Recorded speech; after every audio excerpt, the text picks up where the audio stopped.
Travels by Broomstick comes to you from South Wales, the land of the dragon.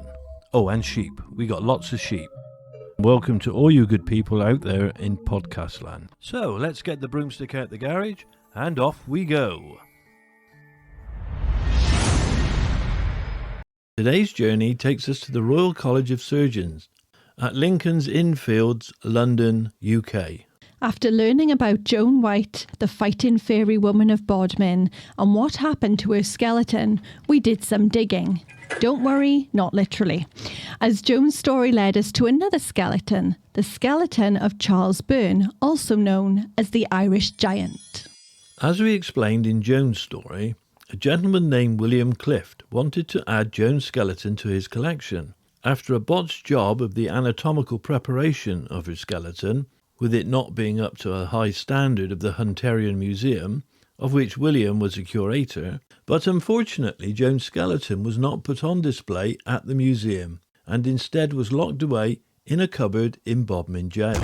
So with this information we decided to look further into the museum. The Hunterian Museum is named after the 18th century surgeon and anatomist John Hunter. The museum displays over 2,000 anatomical preparations from John Hunter's original collection, alongside medical instruments, equipment, models, paintings, and archive material which trace the history of surgery from ancient times to the latest groundbreaking robot-assisted operations.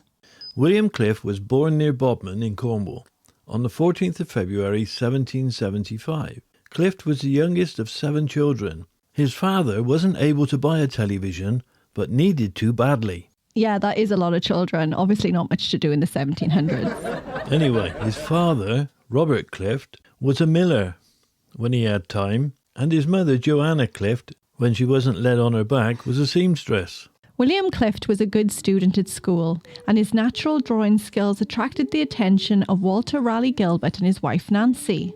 Nancy was friends with John Hunter as he was married to her friend from school named Anne Home. It was on Walter and Nancy Gilbert's recommendation that William Clift was apprenticed to John Hunter as an anatomical assistant at his home in Leicester Square in London. William Clift was to assist John Hunter in the care of Hunter's anatomical specimens, to make detailed drawings of them, and to assist with dissection and the dictation of the surgical process.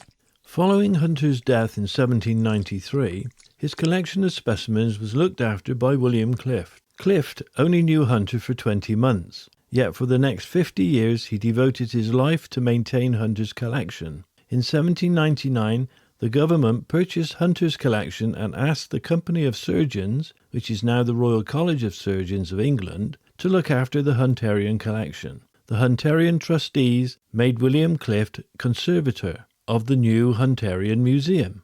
Clift was a prolific record keeper and collector, and under his supervision the collection was greatly enlarged and enriched. Clift kept a diary of everything, all the way up until his retirement from the museum in 1842. His son-in-law Richard Owen replaced him as the curator of the Hunterian Museum, and Clift sadly passed away on June 20th, 1849, and he was buried in Highgate Cemetery in London.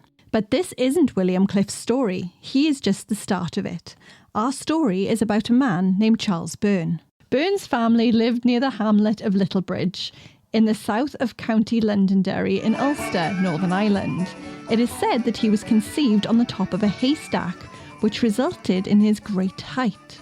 Little is known of his family other than his parents were ordinary people and were not unusually tall. Charles was born in 1761. And as a teenager, he decided to set off for Great Britain in pursuit of fame and fortune. Landing first in Scotland, where he became an instant success, his celebrity spread as he made his way to England, arriving in London in early 1782, aged only 21, becoming known as the Irish Giant. Charles' exact height is of some conjecture, as some accounts refer to him as being 8 foot 2 inches tall. Others say 8 foot 4 inches. However, skeletal evidence places him at just over 7 foot 7 inches tall. His great height made him a curiosity in London in the 1780s, and people flocked from far and wide to see this Irish giant. His great height was actually the result of a then undiscovered growth disorder known today as acromegalic gigantism. His health declined very quickly, and as his health failed him, he was targeted by a pickpocket who stole £700 while he was drinking one night in a Black Horse pub. This was his entire fortune. 2 months later, Charles Byrne died at his lodgings at Cockspur Street, Charing Cross in London on the 1st of June 1783, aged just 22 years old. Charles Byrne was living in London at the same time as surgeon and anatomist John Hunter. Hunter had a reputation for collecting unusual specimens for his private collection, and Hunter offered to pay Byrne for his corpse. As Byrne's health deteriorated, and knowing that Hunter wanted his body for dissection and display, a fate that was reserved at that time for executed criminals, Charles Byrne devised a cunning plan. He hurried to make express arrangements with his friends that when he died, his body would be sealed in a lead coffin and taken to the coastal town of Margate onto a ship to be buried at sea. During this time, John Hunter, along with other anatomists and surgeons of the 18th and 19th centuries, acquired many specimens in ways in which we would consider to be completely unethical today. Before poor Charles Byrne could be buried, John Hunter intervened, paying his friends £500 for his body. Byrne's wishes were thwarted, and his worst fears realised as Hunter fleshed his skeleton and prepared it for anatomical display. 3 years later, Hunter displayed Charles Byrne's skeleton in his Leicester Square Museum. Charles Byrne was an important osteological specimen, as it was a very rare specimen showing the effects of an untreated pituitary adenoma, causing acromegalic gigantism from excessive bone growth. The skeleton was displayed at the Royal College of Surgeons in London for nearly 2 centuries. However, in 2011, calls were made in the British Medical Journal by Len Doyle, Emeritus Professor of Medical Ethics at Queen Mary University of London, and law lecturer Thomas Munzer, to put an end to the unethical display of Charles Byrne's bone. They requested that he be buried at sea as Byrne had originally intended, but the Hunterian Museum, unfortunately, decided to continue with the exhibition. This was the catalyst that sparked a debate,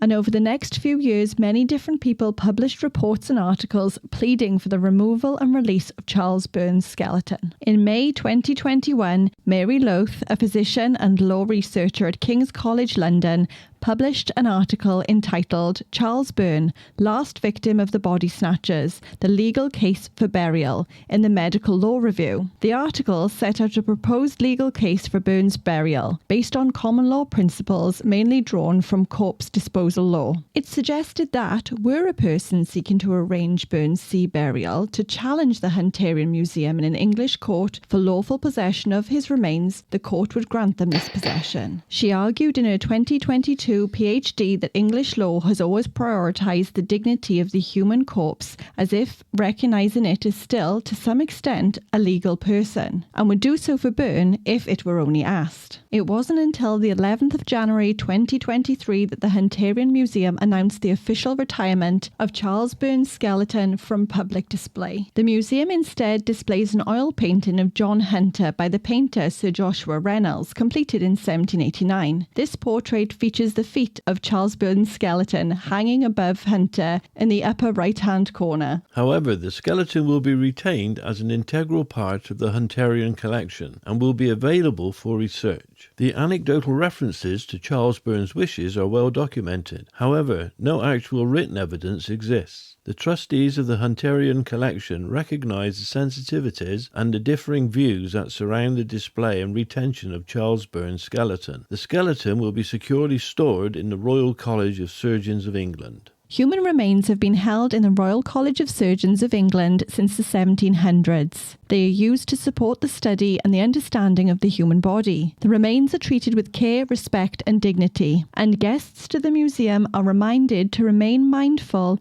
that these were once living people. Viewing these remains can invoke very powerful emotions, which some visitors understandably can find difficult and often controversial. So the question is, do you believe that human remains should be on display to the public? We want to know what you think in the comments below. So, Mr. Broomstick, what do you think? Well, I don't think it should be on display, but I think the medical world would be in a very sorry state without the ability to access this kind of stuff. And what do you think, my dear? I think that if it's a person's wish to help medical science, then that's fine. Write it in your will, say I'd like my body to be used as medical science and be on display, that's great. But it's when people go behind people's backs like John Hunter did with Charles Byrne that I am against it. But I will say at the time, in the Victorian era, there was a lot of body snatching going on and people were literally digging up fresh graves for medical science. Yep, that went on a lot, didn't it? The Yeah. body snatchers. And We'll have to do an episode about it. That would be really interesting. the body snatchers, yeah. Yeah. Yeah. Well, that concludes this episode. And until next time, like and subscribe. We hope you've had a smagical time.